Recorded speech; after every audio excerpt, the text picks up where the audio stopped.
Замирбек, өзүңүздү тааныштыра кетсеңиз алгач. Мен Хасанали уулу Замирбек, 1992 жылы туулган, Чоң Лай району Кашкас айыл өкмөтүнүн Кашкас айылынан болгон. Оюн жакшы жүрөт деген ишеничтебиз. Кудай буйруса, ар бир адам ушул жеңишке ийгиликке жетебиз деп келдик. Ушул оюн тынч өссүн, бөөдө кырсыктан ар бир оюнчу ушул кырсыктан алыс болуп, жакшы ийгиликте кетебиз деген жакшы үмүт менен келдик. Кудай буйруса, оюн тынч өтөт. Жакшы ийгиликтер менен кетебиз деген. Анан айтсаңыз, негизи эле Алайда Тайказан менен ойнойсуздарбы сиздер дагы? Жок, бизде Тайказандар эми курулуп атат. Бир айыл өкмөттөр аралык бир 2-3-4 оюн өттү. Кудай буйруса, мындан нары оюн деңгээли жакшы күчөп, мындан нары жакшы деңгээлге жетишет деген үмүттөбүз. Алайдан сиздер баягы чемпион болуп келдиңиздер да.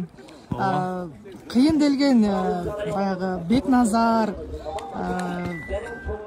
Кутмандарды жеңипсиздер, Айыл өкмөттөр аралыкта чемпион болуп келдик. Күчтүү экен команда, Кудай буйруса, күчтүү балдар бардыгы. Жакшы.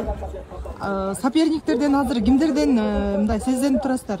Соперниктер эми бардыгы эле күчтүү командалар эми. Бардыгы бирөөнү сылабый деш кыйын.